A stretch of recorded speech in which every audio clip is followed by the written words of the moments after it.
Hey guys, welcome back to my channel. My name is NAIMA. If you're new, welcome. If you're a returning subscriber, welcome back to my channel. Today we'll be talking about how to start poultry farming in 2023. Whether you're going for broilers or you're going for layers, this is a video you should watch before you venture into poultry in 2023. I'm an agricultural student and I have had poultry farm in the past, and it is something I would definitely venture into, or it is something I would definitely invest in the future. Presently, I have a fish farm. I have a little fish farm, and to an extent, I am someone that knows what she is doing. So I decided to bring this video to you today to learn one or two things from it. So if you are looking forward to starting a poultry farm, this video is definitely for you. Agriculture is a very booming industry. We eat meat every day. Now, when I say agriculture, I am talking about the animal production. I know little to nothing in the crop production because my field is actually animal production, animal health production, and not animal and plant, just animal health. And personally, I love the animal production over I would choose the animal production over the plant production, but that does not mean I would not still invest in the plant production if I have the means or the opportunity. People will chop meat whether you like it or not. We want to consume meat whether for our personal use or to sell to Mr. Biggs, to supply to people, to become suppliers of chicken meat. We would eat meat. We want meat. We eat turkey. We need egg. We consume egg on a daily basis. Now, I'm not saying it is something we do seasonal. Every day of our lives, we eat meat. We eat egg. Yes, if you're looking forward to starting a poultry, one thing I want you to consider is you have to have it at the back of your mind if you want to go into poultry farming. If you want to go into broiler farming or you want to go into layers, just depends on what you want. The two of them are both profitable. Just definitely everything has its pros and cons. Broilers has its pros and cons, just as layers has its own pros and cons. You weigh the two and check and decide what you know would be more suitable for you and your environment. For me, I didn't do layers. I actually went into broilers. Broilers is a type of poultry farming that would give you quick money return, like within at most 8 weeks. That is, if you really want them to be big, at most 8 weeks. You already that is 2 months. You're already cashing out. You're already gaining. You're already having your returns. While for layers, if you get layers at point of lay, if you get them at POL, you would have to wait for at least 5 months for them to start feeding themselves. From that first month to that first week to 5 months, you would be feeding them. You would have to be feeding them. They never start to feed themselves. So yeah, that is basically the two major differences between broilers and poultry, broilers and layers. You can make further inquiries because this video is not for differentiation between broilers and layers. If you've decided on the one you want, whether broilers or layers, let's use broilers as a case study for this video. You've decided that yes, I want broilers because you've checked the market strategies, you've checked what they really need in your environment, what you know you can actually sell faster, and you've decided that okay, now meat then go bring money fast instead of egg. You will now decide on the space you would want to use. I would not advise anyone to do a large size poultry in a residential area. It is advisable, or it is only fair for you to do it in the bush, like where people do not stay. And when the people stay there, it is few number of people that stay there. Don't go and carry 1,000 size capacity of broilers or poultry and bring it to where people live, where the residential area. No matter how you want to say you will take care of your chickens, they will definitely ooze. It will definitely produce offensive smell, which would definitely affect your neighbors, which is not something you want. If you are with neighbors that have wahala, not even wahala, if you are with neighbors that do not actually tolerate all these kind of things, trust me, they will report you to environmental agencies, and they will come for you, and your poultry will get shut down. They will shut down your poultry. So if you have a space in the bush, fine. If you do not, I think you should create something like that. But while I was doing mine, when I was doing mine, I actually used my dad's car parking space, because it was just a small quantity, a small number of chickens. The most number of chickens I did then was, I think, 120. 120 was the most number of chickens I did as at then, and it was not producing smell, because they are small in number, and I managed them thoroughly. Like, I took care of them very well, so they produced little or no smell at all, and it was so easy for me to manage, because of course it is just 120 beds, right? After getting a space, the next thing you need to do is get a professional to actually to build the pen for you. That is where they will be staying. A professional has to be there to build it for you. If it is for personal consumption, you can just do it yourself. You don't need any professional, because if you're getting a professional, you will be spending more, and you do not know if you would actually be making that much at the end of the day. So no go spend past what you will make at the end of the day.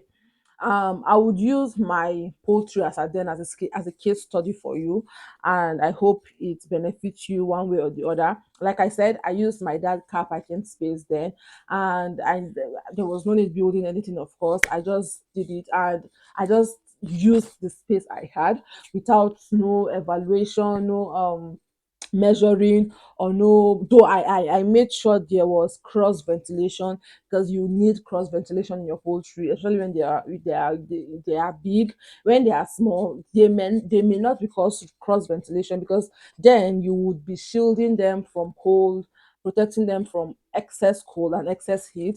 Just make sure the temperature is normal, or a bit high, not a bit low. If the temperature was to go abnormal, then it should be a bit higher than normal, and not a bit lower than normal. Do you get what I mean? Because at that point they need heat, they need heat, they do not need cold, if you don't want to lose your chicken. Also, protect the space from predators like snakes. You need to protect them. There are plants you can plant in order to protect your farm from snakes, from predators, animals going into your farm and eating your chickens, especially when they are still young.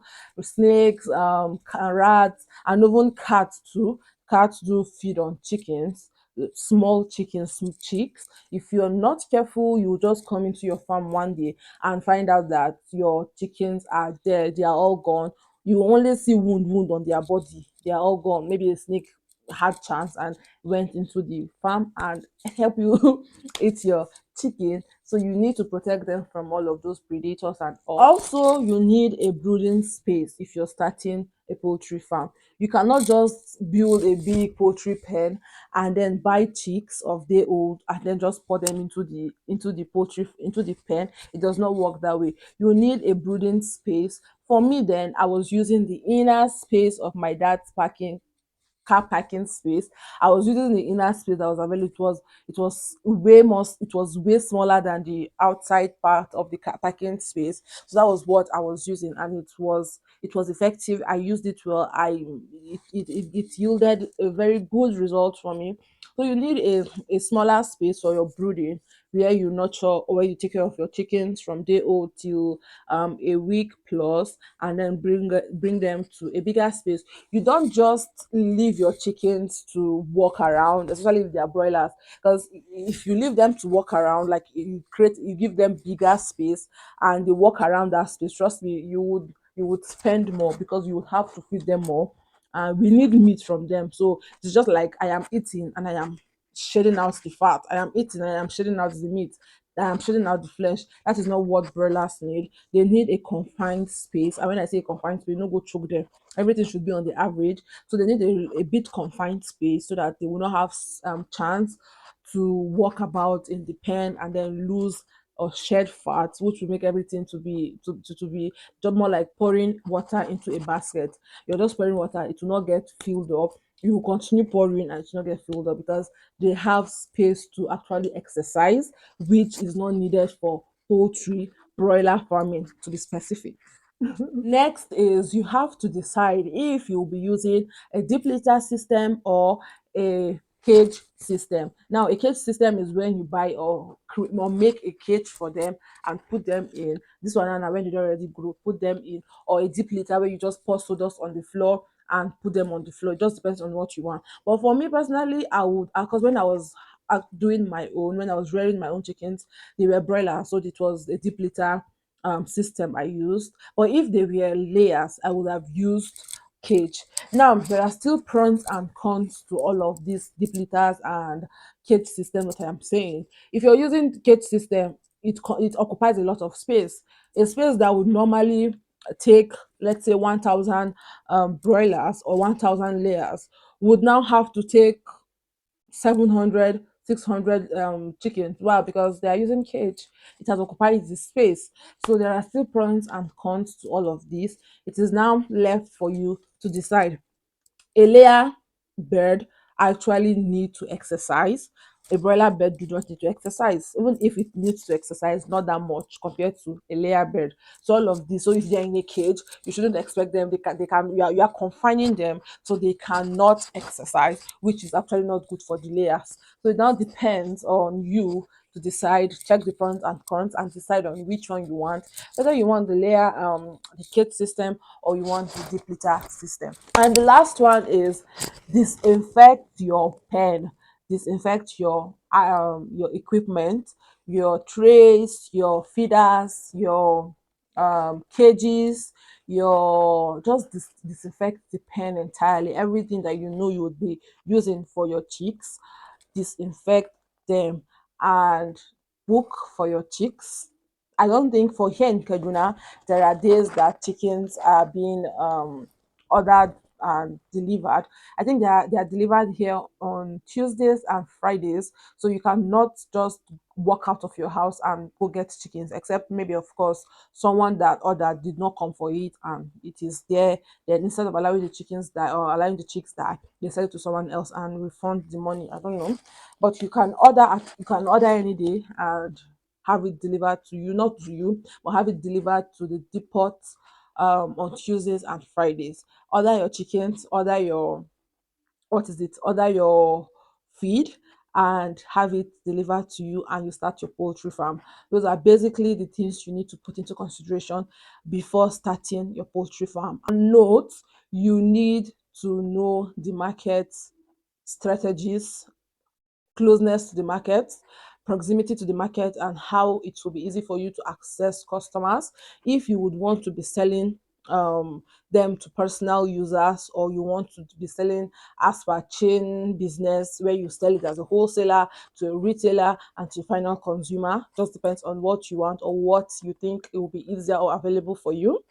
And I hope to be back bringing more topics on poultry farming, agriculture in general on this channel. Like, share, drop a comment in the comment section, and see you in my next video. Bye.